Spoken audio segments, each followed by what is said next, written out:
Alrighty guys, we're back with a new video. So today we're going to talk about faction flag. So we're just going to get right into this bad boy. The first thing you want to do is come to whatever city that you want a faction flag for. Come to this guy right here. Now this guy is where you're going to be doing your faction flag. This is where you sign up for faction flagging. And if you want to know what faction flagging is, I have a whole separate video about it. I'll put in the link in the description below. So you're going to go ahead and click on this guy right here, and you're going to go ahead and flag up for faction flag. Now what this means is you're going to be able to fight anybody that's in a different faction other than your city. So if you're in Limehurst and somebody's in Bridgewatch, you see each other, boom, full on PvP contact right there. So basically treat other people in another faction like they're Reds. Alright, so the best thing to do here is now that you got yourself set up for your faction flag, you want to go to the highest tier zone that you can go to and do random dungeons. So get a couple buddies with you. What we like to do here is bring out tier 7 maps. Now there's a couple tier 7 maps around all in the Royals and stuff like that. So basically you take these T7 maps and then you pop them, and you know, obviously popping the maps, one, gives you more fame, and two, you immediately going to know exactly where dungeons, and we'd have to go around searching for a dungeon. So this already has got a leg up on it. So you can have faster fame, which means faster faction points, more fame, more faction points, and then just getting it done quicker. Best thing to do. So once you go in here, you go in this side of the dungeon, kill all the mobs and bosses you want to do, grind it out as long as you want. Now once you're done with this, this is the best part. Now what you're going to do now is you're going to come back to your city, and you're going to go back to the same guy that you faction flagged for. Now right here is where you can get interesting. So basically you're able to buy crests, which allow you to make specialty capes. Now, and you can also make special mounts for each of the factions. Each of the city has a different mount and different cape. The more popular ones, Limehurst, because the Limehurst cape gives you mana back. The Fort Sterling cape is going to give you a cleanse. So when you get rooted or stunned, it automatically cleanses it. You also want to go down to the Martlock. Martlock cape is very strong.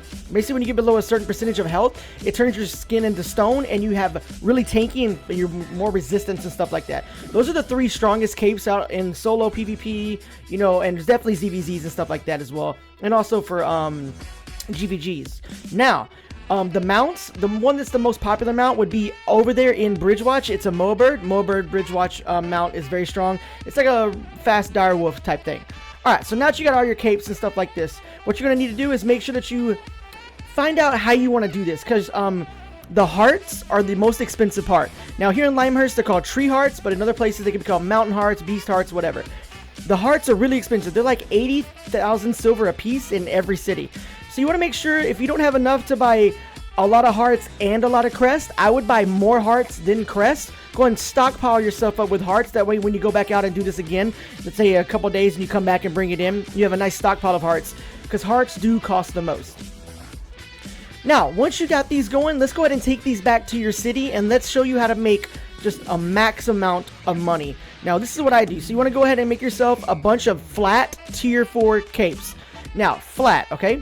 Don't, if you have the enchanted stuff, go ahead and make it. But what I do is I make flat T4 capes. This is really cheap. So what we're going to do later on, I'm going to come back and ruin these up to make them a higher tier. So go ahead and take these capes over here. If you've already made them or bought them, whatever you want to do, good to go.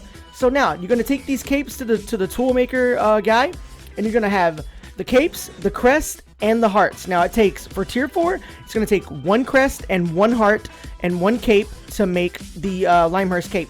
Now as you go higher tiers, it takes more hearts. So this is the most efficient way to make the most money at the beginning right here. So now that you got these all set up and you have all of your capes all ready to go, take it over to what's called the Rune Foundry. Now this place right here is really cool, because this is where you take gear and weapons and you can enchant it. So if you have a flat tier 4 weapon, you can take runes to make it 0.1, you can take souls to make it 0.2, and you can take relics to make it 0.3. Now what this 0.1, 2, and 3 system does is it allows it to take it to the next step of tier and make it a lot stronger. So as you can see here, I have a bunch of capes that are different qualities. So you start with the best quality first, and then let's go ahead and rune these bad boys up. So this right here is the outstanding one. I'm going to make it all the way 0.3 because it's going to be the highest quality and it's going to give me the most yield value. So instead of it selling for like 80 or 70 or 100 a piece, it'll sell for like 300 or 350 a piece. So take your highest tier and make it as high as you can, whether it be 0.1, 0.2, 0.3. Now that's done.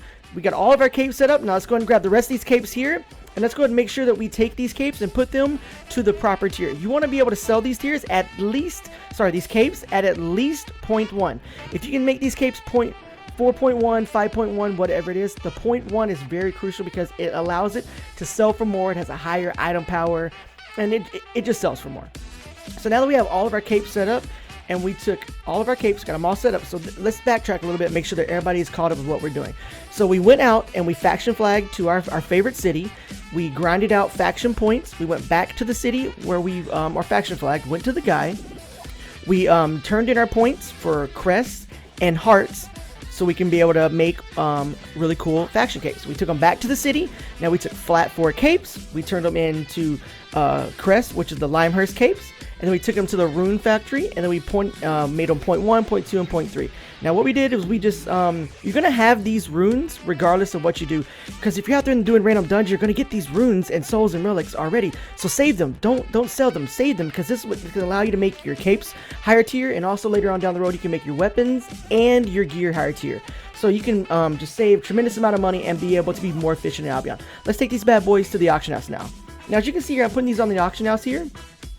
They're selling for, you know, if I sell all these capes, they're going to sell for 2 million, 3 million. So I'm going to make a total profit of all these capes about 5 to 6 mil, depending on how they sell. And these capes are going to sell within 48 hours to maybe 3 days. Usually within 48 hours, they sell out because now crystal GVGs are back. So people are using these capes more. People are losing them in open world, you know, during ZVZs and small scale PvP. So this is a really strong way for you to be able to make money. Now, this video is here for everybody. I wanted everybody to know because people ask me a lot of questions about how to make money and how to utilize the faction points. So basically you want to get out there, do random dungeons. If you have maps, that's the best way because you get more faction points and more fame. So it's a nice little bonus because you're also getting your faction points. You can also get your fame. You can also just go out and kill roaming mobs while faction flagged. And you can also faction flag and go gather. Alright guys, this is how I make pretty much 95% of all my money is by doing these Limehurst capes and some other mounts from out in the faction areas. If you have any more questions or anything like that, put them in the comments below. We do have a new guide coming this week. It's going to be arcane, not spears. We're going to go ahead and finish all the mage stuff out of the way. The arcane will be up very soon, and then we'll jump on to spears. Thank you guys so much for all the love and everything that you're showing me continuously here. Make sure to put comments down below if you think I missed something, and I will go over it in detail in the comments below. I love you guys. As always, till the next video, boys. Peace.